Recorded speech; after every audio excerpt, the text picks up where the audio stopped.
드디어 마지막 일정이 지금 이제 눈앞에 오게 된 거고요. 물론 굉장히 많은 전문가들과 국민들이 예상했던 바로 그 날짜죠. 이정미 재판관의 퇴임을 피하고 3월 10일 날 발표하겠다라고 발표를 했기 때문에 지금 이제부터 전국이 술렁이고요. 뭐 박사모 같은 데서는 뭐 몇 박 며칠로 헌재 앞에서 지금 뭐 시위하겠다라든지 이런 식의 얘기가 나오고 있는 거예요. 네, 어제 이제 원래 어제 발표를 하겠다고 얘기를 했었는데 어제 발표하겠다고 한 게 아니라 예정 한 적도 없었고 그러니까 정상적인 스케줄대로라면 어제 했을 것이다 하는데 안 했기 때문에 사람들이 뭔가 이상한 낌새라고 생각했던 거죠. 그리고 어제는 1시간 만에 끝났죠.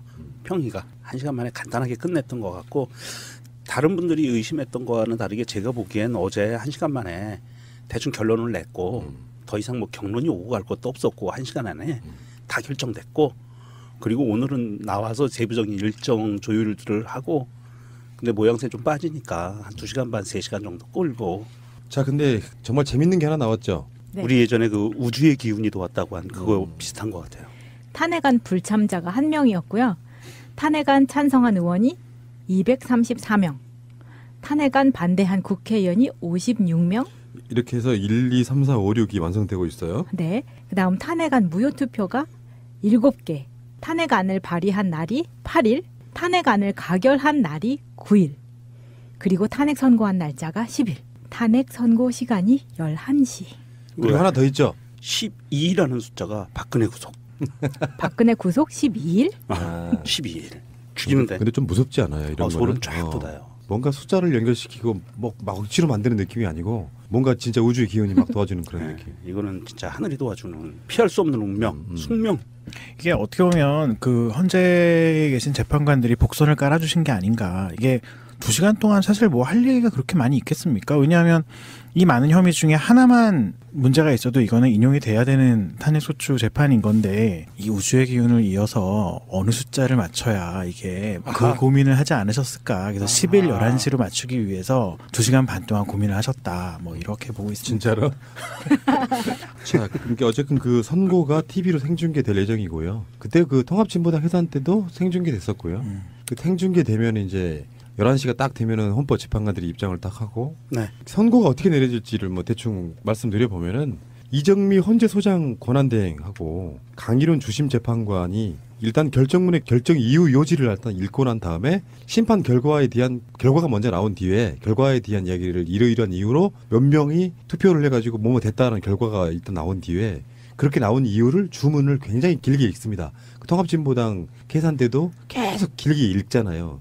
이것이 11시에 시작을 하게 되면 한 30분 정도는 국회 소추위원회 주장 그리고 여기에 대한 그 박근혜 측의 답변 그리고 헌재의 판단 이걸 중심으로 이제 이렇게 결정하는 이유를 읽게 되는데 이게 약 30분가량 걸린다고 해요. 그렇게 되고 나면은 주문에서는 그 주문에 대한 이야기는 더 길게 나오겠죠. 그러니까 사실상 11시 한 10분 안에 탄핵 결과에 대한 이야기는 결론적으로 나옵니다. 그렇게 판결을 선고한 이유를 굉장히 오랜 시간 동안 설명을 하게 되는 거죠.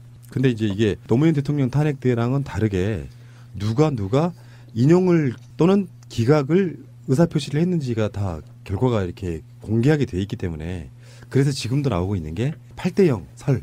8대0이면은 기각에 대한 8대0은 사실상 없을 거라고 보는 것이고 인용에 대한 8대0 설. 그렇게 되지 않으면 사실은 어떤 신변의 위협이 있을 수도 있다. 헌법재판관 정도 되시는 분들이면 기본 경찰들이 경호하는 사람들도 있고 하니까 신변의 위협보다는 대한민국이라는 나라에서 최고의 법관 지위와 비슷한 헌법재판관을 지내면서 대대손손 남길 수 있는 오명을 남기는 거죠. 그래서 아마도 제 생각에도 기각 의견을 내는 거는 쉽지 않을 것 같고요.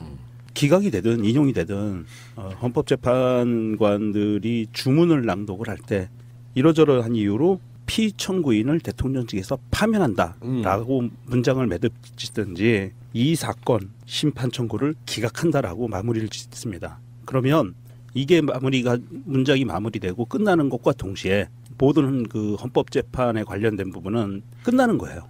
그러니까 뭐냐면 기각이 되면 그냥 박근혜가 다시 본관으로 나오든 아니면 자기 침대에서 직무를 보든 또 직무를 보는 거고요. 인용되면 바로 끝나는 거예요. 대통령이 없어지는 거예요. 그러니까 파면되는 즉시. 이거는 국회에서 송달을 보내고 그랬던 절차는 있었지만 헌법재판소에서도 재판이 끝나면 송달 절차는 밟아요. 국회 청구인, 피청구인, 그다음에 관련 법률 단체, 법정 단체, 국무총리실이라든지 각 장관 부서 이런 데로 다 보내거든요. 그런데 이거는 그 요식행위이고 참고하라는 내용이고 재판소에서 끝나는 순간 모든 절차는 다 끝나는 겁니다. 탄핵 심판 일지를 보게 되면은 우리들이 앞으로 평생 기억해야 될 날짜 중에 하나일 거예요. 12월 9일. 네. 12월 9일 날 탄핵 소추안이 국회에서 가결되고요. 그 다음에 12월 달에 탄핵 심판 준비 절차라는 것을 거쳐서 1월 달 3일부터 1차 탄핵 심판 변론 기일, 2차 변론 기일을 거치면서 9차까지 끝낸 게 1월 달이었고요. 1월 말일 날 박한철 소장 퇴임했고요. 그 다음에 그 다음 날 이정미 재판관이 권한대행으로 선출됐고요. 다음에 2월 달에 변론 기일이 심리가 진행됐고요. 그리고 나서 2월 26일 날 이제 그때 얼마 전에 기억들 나시겠죠? 27일까지 마지막 나와서 변론할 기회를 주겠다 했는데 결국은 26일 날 박근혜가 나오지 않았고요. 27일 날 최후 변론을 했고요. 그다음에 28일 날 비공개 평의를 돌입했고요. 그러니까 선고 전에 최종 변론 기일에서 2주 동안 평의 및 판결을 계속했던 거고요. 그다음에 방송하는 오늘 3월 8일 날 탄핵 심판 선고일을 최종 지금 지정하고 공표를 한 거고요. 그다음에 내일 모레 대망의 3월 10일 날 결정문이 나오게 되는데 그날 아침 11시에는 웬만한 모든 국민들은 다 TV 앞에 있겠군요. 그렇죠. 또 우리 이 방송을 들으시는 분들은 아마도 광화문이나 헌재 앞으로 가지 않을까. 가서 그 현장의 모습을 보고 그 감동을 느끼고 싶어서 나갈 것 같아요. 저도 그 감동을 한번 정점을 찍어보고 싶거든요. 그러시면요. 금요일 날은 웬만한 패널 분들은 우리 방송실로 나오시죠. 같이 보는 게 의미가 있지 않을까요? 헐. 헌재 앞으로 가는 게 아니고요. 저는 그날 또 방송이 있어가지고요. 움직일 수가 없어서. 제가 국회에서 12월 9일 날은 만세를 부르면서 그 감동에 어쩔 줄을 모르고 눈물을 흘렸는데 정말 눈물 흘렸어요. 우리 미국에서 방송 듣고 있는 내 친구 돌돔하고 통화하다가 눈물이 났는데 헌재 앞에서는 아마 어머니하고 통화를 하면서 울지 않을까. 저분 갱년기네. 맞아. 좀 작은 일에도 감동 먹고 울고 그러잖아요. 맞아요. 호르몬이 지금 여성 호르몬이 막 차오르고 있고만 보니까. 그런 거야? 아니 근데 이게 이제 이틀 전인데도 막 이렇게 심장이 쫄깃쫄깃해지면서 그렇죠. 그러지 않습니까? 근데 내일 모레 당일이 돼서 막 9시, 10시 이러다가 11시에 딱 읽기 시작하고 야 그래서 어떻게 됐다는 거야? 이러고 있으면 정말 회사에서 몰래 유튜브 보실 거죠. 막 심장이 터질 것 같아요. 아니죠. 그때 되면. 그 회사는 대한민국 국민 아니에요. 그날은 그쪽 회사 분들도 TV 볼 겁니다. 그 업무 못 봅니다. 업무를 어떻게 봐요? 업무 보다가는 실수해요. 근데 그 대통령 탄핵 뭐 그런 거 중요해? 일이나 할 업주 사장 대표가 얼마나 있을까요? 그런 분들도 다 박사모 집회에 나가죠. 그날은. 그런 분들도 결과를 지켜보실 것 같고요. 네. 사람들은 정치적으로 어떤 입장이든 간에 박근혜가 설마 자기들 논리에 의하면 탄핵 인용이 되겠어? 하는 사람들도 있을 테니까 TV를 볼 것이다. 저는 그렇게 보는 것이고요. 일단 기각되는 경우는 상상하지 말아야 되지만 혹시나 만에 하나 0.1%라도 기각이 되는 경우가 생긴다고 하면 거기에 대해서는 이제 박근혜가 복귀를 하면서 연설문을 미리 준비해 놓을 거예요. 기각될 경우를 대비해서라도 연설문을 대국민 준비해 담화문. 놓습니다. 네. 복귀하면서 이제 뭐 그간 국민 여러분께 죄송했지만 헌법재판소의 현명한 판결을 받아서 다시 대통령직에 복귀하게 됐다. 뭐 이렇게 그렇게 되면 일정 기간 동안 최소한 일주일 정도는 박근혜 쪽이 굉장히 많은 기세 등등을 올릴 거예요. 정편들도 언제 그랬냐는 듯이 결국에는 헌재는 박근혜 대통령이 탄핵을 인용할 만큼의 중대 범죄 사유가 뭐 인정되지 않는다 뭐 이런 식으로 계속 실드를 치겠죠. 그러면 이제 국민들 입장에서 분노해가지고 이제 그 다음 주말에는 광화문이 아니고 광화문에서 저기 영등포까지 모든 도로가 꽉 차게 되는 시위에 나서지 않을까라는 생각을 해보는데 그때를 대비해서 금요일에 그 시간에 현재 앞에 가 있어야 되는 거 아니에요? 그러면 갑자기 아니, 불안하네. 그러니까 말하자면은 제가 말씀드렸잖아요. 아까도 그 제이네비님도 그랬고 심장이 쫄깃쫄깃한 이유가 설명해 드리려고 그래요. 진짜 그런 이유가 지금까지 그렇게 말도 안 되는 판결들이 너무 많이 나왔어요. 이명박근혜 그렇죠. 9년 동안 거의 한 10년 동안 그렇다 보니까 혹시 너무나 당연한 건데도 불구하고 이게 잘못되면 어떡하나 하는 불안감 때문에 그런 거고 정상적인 나라라고 하면 불안해할 이유가 하나도 없죠. 사실은. 맞습니다. 정치권에서는 헌재가 뭐 정치재판하고 있다는 식으로 비판도 하지만 다시 말씀드리지만 헌재는 정치재판할 수밖에 없는 곳이라고요. 무슨 말이냐. 헌법 자체는 이념만을 담은 곳이에요. 대책으로 보면. 그 이념을 받아서 법률을 만드는 거라고요. 근데 어떤 법률은 헌법을 위반한 것 같아요. 그걸 위헌이라고 하죠. 그 위헌을 다뤄주는 것이 헌법재판소예요. 그러니까 대통령이 국민에게 어떤 자세를 취해야 되느냐 거기에 굉장히 수도 없이 많은 것들이 위반됐다라고 국회가 탄핵을 해가지고 헌법재판소로 이거 결론 내달라고 보낸 거 아니에요? 위헌이 아니냐. 그러니까 결론은 국회는 국민의 뜻을 받아가지고 이미 박근혜 대통령 자격이 없음을 결정해버린 겁니다. 근데 우리나라가 헌법에 대한 판단을 신중하게 하기 위해서 만들어 놓은 헌재가 있기 때문에 그 헌재가 우리가 박근혜를 쫓아낸 것이 맞는지 틀린지만 확인해줘 이거거든요. 그런 상황이고 헌법재판관들이 국민한테 뽑힌 사람들도 아니잖아요. 그러니까 헌법은 뭐가 중요하냐면은 국민을 위한 민주공화국으로서의 가치를 담고 있는 거잖아요. 그 헌법을 해석하는 헌재 기관이 우리나라 국민들이 박근혜 이 사람은 헌법 정신을 지키지 않았다라고 국회를 통해서 탄핵을 시킨 거잖아요. 그러면 그것에 반하는 판결을 내리는 것은 사실상 불가능하다고 보는 거죠. 거기에 기각이나 각하 의견을 낼 수 있는 헌법재판관이 있다라고 하면 그 사람은 제가 보기에 완전한 이 사회에 살고 있지 않은 4차원에서 온 사람밖에 되지 않는 거예요. 심장이 쫄깃쫄깃해지는 이유는 그 통합진보당 해산 같은 것에 받듯이 당연히 그거 말도 안 되는 거라고 생각했지만 바로 지금 이 헌법재판관들이 해산을 시켰잖아요. 그러니까 이 사람들이 혹시나 그런 국민의 민의를 받지 않고 그냥 뒤집어 버릴까 봐 겁나는 거거든요. 그거예요, 그거. 그런데 우리가 그 통합진보당 해산권은 굉장히 마음 아프고 이거 분노가 또 차오르는 얘기지만 상황을 보실 줄 알아야 돼요. 그때는 저폭정에 속절없이 그 엎드려 있던 국민들이 엎드려 있고 모든 언론들이 통합진보당을 악마로 몰아가던 시기고 많은 국민들이 그러려니 했었던 시기였어요. 그래서 헌법재판관들도 해산 결정을 내리는데 그렇게 큰 부담을 느끼지 않았던 것 같고요. 물론 압박도 있었겠지만 그런데 지금은 헌법재판소가 천길 낭떠러지 끝에 서 있는 격이라고 봐요.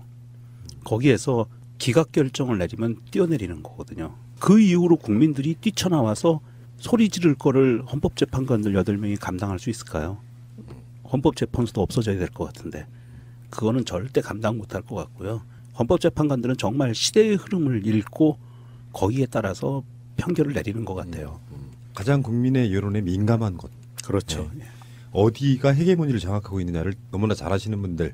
그러면 그러니까 통합진보당 해산에서 파워를 그 당시에는 청와대가 쥐고 있었다. 그렇죠. 눈치를 안 볼 수밖에 없다. 그렇죠. 정말 잘못된 판결이고요. 이분들은 그 판결에 대한 속죄를 위해서라도 이제는 민의를 받아서 판결해 주셔야 되고요. 그래서 지금 언론들은요, 이제 탄핵 인용을 기정사실화 시켜놓고 기각될 경우에 뭐 박근혜가 다시 복귀하는 거 뭐 그 이상 뭐 더 있겠어요? 정치권에서는 책임 공방 같은 게 엄청 오고 가면서 바른정당 같은 경우는 정말 입지가 줄어들 것 같고요. 야당은 국민의 민의를 받아가지고 극렬하게 저항을 하면서 그래서 정권 교체 시켜달라고 호소를 할 것 같고요.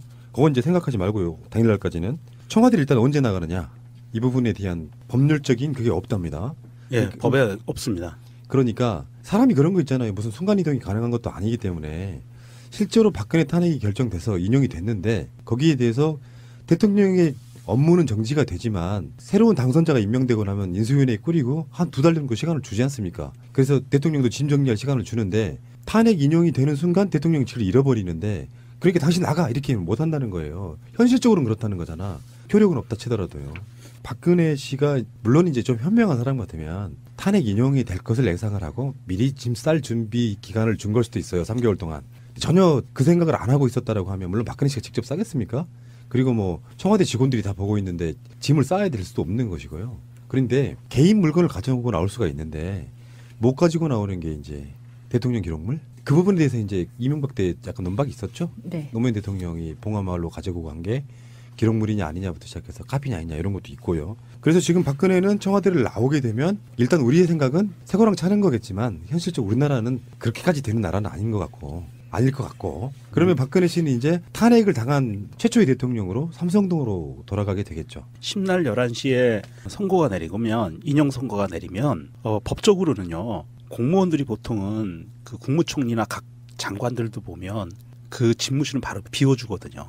업무를 인수인계하는 이 취임식은 따로 하지만 집무실은 바로 비워줘요. 근데 새로운 대통령이 없는 상태에서는 그렇게 할 필요는 없잖아요. 예, 어찌됐든 뭐 대통령이란 자리를 그냥 비워주는 게 맞는데 11시 땡 치면 뭐 한 30분 TV 보다가 비워주면 돼요.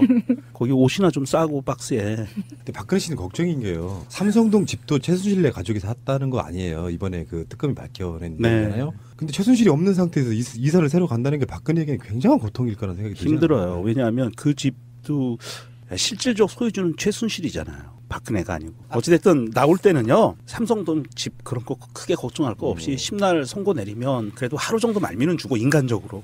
하루 정도? 예, 하루 정도. 왜냐하면 박스에다가 드레스하고 이런 옷들을 차곡차곡 한 200벌 정도 쟁겨놓으려면 하루 정도 걸리지 않겠어요? 근데 일부 정치권과 언론계에서는 걱정하는 게 하나 있어요. 박근혜 씨가 방 안 빼준다고 할까봐. 그럴 수 있어요. 충분히. 그래서 지금까지 명분을 걸었잖아요. 헌재 탄핵 심판이나 국회 탄핵 심판 절차가 잘못됐다라든지 의견이다. 공정하지 않다라든지. 네. 그래서 버티면서 자기 지지자들로 하여금 뭔가 더 강렬하게 정하게 만드는, 거기까지는 안 갈 거라고 믿지만 아무리 멘탈이 그런 사람이라고 할지라도 혹시나 그러면 어쩔까 하는. 저는 그 평상시에 박근혜의 멘탈로 봐서는 충분히 가능하다라고 예전부터 생각을 했었어요. 예. 그러면 어떻게 되느냐? 공권력이 들어가야 되거든요. 끌어내. 경찰이 들어가야 돼요. 머리끄댕이 잡고 끌어내야 되는 방법밖에 없는 거죠. 예, 그럼 경찰이 이제 포승줄하고 수갑 갖고 들어가는 거거든요. 근데 그 부분은 이렇게 좀 언급을 이제 그때 가봐야 아는 거고, 박근혜 탄핵을 극렬히 반대하시는 분들 입장에서는 이런 표현들이 더 자극적일 수 있으니까 여기까지 하시고요. 9일. 그리고 탄핵 선고한 날짜가 10일. 탄핵 선고 시간이 11시. 그리고 하나 더 있죠. 12일이라는 숫자가 박근혜 구속. 박근혜 구속 12일? 12일. 죽이는데. 근데 좀 무섭지 않아요? 이런 거는. 소름 쫙 돋아요. 뭔가 숫자를 연결시키고 막 억지로 만드는 느낌이 아니고 뭔가 진짜 우주의 기운이 막 도와주는 그런 네, 느낌. 이거는 진짜 하늘이 도와주는 피할 수 없는 운명, 숙명. 이게 어떻게 보면 그 헌재에 계신 재판관들이 복선을 깔아주신 게 아닌가. 이게 2시간 동안 사실 뭐 할 얘기가 그렇게 많이 있겠습니까? 왜냐하면 이 많은 혐의 중에 하나만 문제가 있어도 이거는 인용이 돼야 되는 탄핵소추 재판인 건데, 이 우주의 기운을 이어서 어느 숫자를 맞춰야 이게 그 고민을 하지 않으셨을까. 그래서 10일 11시로 맞추기 위해서 2시간 반 동안 고민을 하셨다. 뭐 이렇게 보고 있습니다. 진짜로? 자, 그러니까 어쨌든 그 선고가 TV로 생중계될 예정이고요. 그때 그 통합진보당 해산 때도 생중계됐었고요. 그 생중계되면 이제 11시가 딱 되면은 헌법 재판관들이 입장을 딱 하고, 네. 선고가 어떻게 내려질지를 뭐 대충 말씀드려 보면은, 이정미 헌재 소장 권한대행하고 강일훈 주심 재판관이 일단 결정문의 결정 이유 요지를 일단 읽고 난 다음에 심판 결과가 먼저 나온 뒤에 결과에 대한 이야기를 이러이러한 이유로 몇 명이 투표를 해가지고 뭐뭐 됐다는 결과가 일단 나온 뒤에 그렇게 나온 이유를 주문을 굉장히 길게 읽습니다. 그 통합진보당 계산 때도 진행됐고요. 그리고 나서 2월 26일 날 이제 그때 얼마 전에 기억들 나시겠죠? 27일까지 마지막 나와서 변론할 기회를 주겠다 했는데 결국 26일 날 박근혜가 나오지 않았고요. 27일 날 최후 변론을 했고요. 그다음에 28일 날 비공개 평의를 돌입했고요. 그러니까 선고 전에 최종 변론 기일에서 2주 동안 평의 및 판결을 계속했던 거고요. 그다음에 방송하는 오늘 3월 8일 날 탄핵 심판 선고일을 최종 지금 지정하고 공표를 한 거고요. 그다음에 내일 모레 대망의 3월 10일 날 결정문이 나오게 되는데, 그날 아침 11시에는 웬만한 모든 국민들은 다 TV 앞에 있겠군요. 그렇죠. 또 우리 이 방송을 들으시는 분들은 아마도 광화문이나 헌재 앞으로 가지 않을까. 가서 그 현장의 모습을 보고 그 감동을 느끼고 싶어서 나갈 것 같아요. 저도 그 감동을 한번 정점을 찍어보고 싶거든요. 그러시면요, 금요일 날은 웬만한 패널 분들은 우리 방송실로 나오시죠. 같이 보는 게 의미가 있지 않을까요? 헌재 앞으로 가는 게 아니고요. 저는 그날 또 방송이 있어가지고요. 움직일 수가 없어서. 제가 국회에서 12월 9일 날은 만세를 부르면서 그 감동에 어쩔 줄을 모르고 눈물을 흘렸는데 정말 눈물 흘렸어요. 우리 미국에서 방송 듣고 있는 내 친구 돌돔하고 통화하다가 눈물이 나는데 헌재 앞에서는 아마 어머니하고 통화를 하면서 울지 않을까. 저분 갱년기네. 드디어 마지막 일정이 지금 이제 눈앞에 오게 된 거고요. 물론 굉장히 많은 전문가들과 국민들이 예상했던 바로 그 날짜죠. 이정미 재판관의 퇴임을 피하고 3월 10일 날 발표하겠다라고 발표를 했기 때문에 지금 이제부터 전국이 술렁이고요. 뭐 박사모 같은 데서는 뭐 몇 박 며칠로 헌재 앞에서 지금 뭐 시위하겠다라든지 이런 식의 얘기가 나오고 있는 거예요.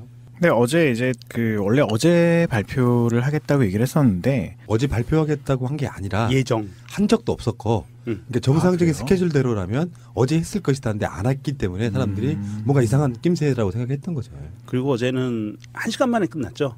평의가 1시간 만에 간단하게 끝냈던 것 같고, 다른 분들이 의심했던 거와는 다르게 제가 보기엔 어제 1시간 만에 대충 결론을 냈고 더 이상 뭐 경론이 오고 갈 것도 없었고 1시간 안에 다 결정됐고 그리고 오늘은 나와서 세부적인 일정 조율들을 하고 근데 모양새 좀 빠지니까 한 2시간 반 3시간 정도 끌고 자, 근데 정말 재밌는 게 하나 나왔죠. 네. 우리 예전에 그 우주의 기운이 도왔다고 한 그거 비슷한 것 같아요. 탄핵안 불참자가 1명이었고요. 탄핵안 찬성한 의원이 234명, 탄핵안 반대한 국회의원이 56명. 이렇게 해서 1, 2, 3, 4, 5, 6이 완성되고 있어요. 네. 그다음 탄핵안 무효투표가 7개, 탄핵안을 발의한 날이 8일, 탄핵안을 가결한 날이 계속 길게 읽잖아요. 이것이 11시에 시작을 하게 되면 한 30분 정도는 국회 소추위원회 주장 그리고 여기에 대한 그 박근혜 측의 답변 그리고 헌재의 판단 이걸 중심으로 이제 이렇게 결정하는 이유를 읽게 되는데 이게 약 30분가량 걸린다고 해요. 그렇게 되고 나면은 주문에서는 그 주문에 대한 이야기는 더 길게 나오겠죠. 그러니까 사실상 11시 한 10분 안에 탄핵 결과에 대한 이야기는 결론적으로 나옵니다. 그렇게 판결 선고한 이유를 굉장히 오랜 시간 동안 설명을 하게 되는 거죠. 근데 이제 이게 노무현 대통령 탄핵 때랑은 다르게 누가 인용을 또는 기각을 의사표시를 했는지가 다 결과가 이렇게 공개하게 돼 있기 때문에 그래서 지금도 나오고 있는 게 8대0 설. 8대0이면은 기각에 대한 8대0은 사실상 없을 거라고 보는 것이고 인용에 대한 8대0 설. 그렇게 되지 않으면 사실은 어떤 신변의 위협이 있을 수도 있다. 헌법재판관 정도 되시는 분들이면 기본 경찰들이 경호하는 사람들도 있고 하니까 신변의 위협보다는 대한민국이라는 나라에서 최고의 법관 지위와 비슷한 헌법재판관을 지내면서 대대손손 남길 수 있는 오명을 남기는 거죠. 그래서 아마도 제 생각에도 기각 의견을 내는 거는 쉽지 않을 것 같고요. 기각이 되든 인용이 되든 헌법재판관들이 주문을 낭독을 할 때 이러저러한 이유로 피청구인을 대통령 측에서 파면한다라고 문장을 매듭짓든지 이 사건 심판 청구를 기각한다라고 마무리를 짓습니다. 그러면 이게 문장이 마무리되고 끝나는 것과 동시에 모든 그 헌법재판에 관련된 부분은 끝나는 거예요. 그러니까 뭐냐면 기각이 되면 그냥 박근혜가 다시 본관으로 나오든 아니면 자기 침대에서 직무를 보든 또 직무를 보는 거고요. 인용되면 바로 끝나는 거예요. 대통령이 없어지는 거예요. 그러니까 파면되는 즉시. 이거는 국회에서 송달을 보내고 그랬던 절차는 있었지만 헌법재판소에서도 재판이 끝나면 송달 절차는 밟아요. 국회 청구인, 피청구인, 그다음에 관련 법률단체, 법정단체, 국무총리실이라든지 각 장관, 부서 이런 데로 다 보내거든요. 그런데 이거는 그 요식행위이고 참고하라는 내용이고 재판소에서 끝내는 순간 모든 절차는 다 끝나는 겁니다. 탄핵 심판 일지를 보게 되면은 우리들이 앞으로 평생 기억해야 될 날짜 중에 하나일 거예요. 12월 9일. 네. 12월 9일 날 탄핵 소추안이 국회에서 가결되고요. 그다음에 12월 달에 탄핵 심판 준비 절차라는 것을 거쳐서 1월 달 3일부터 1차 탄핵 심판 변론 기일, 2차 변론 기일을 거치면서 9차까지 끝낸 게 1월 달이었고요. 1월 말일 날 박한철 소장 퇴임했고요. 그다음에 그 다음 날 이정미 재판관이 권한대행으로 선출됐고요. 다음에 2월 달에 변론 기일이 심리가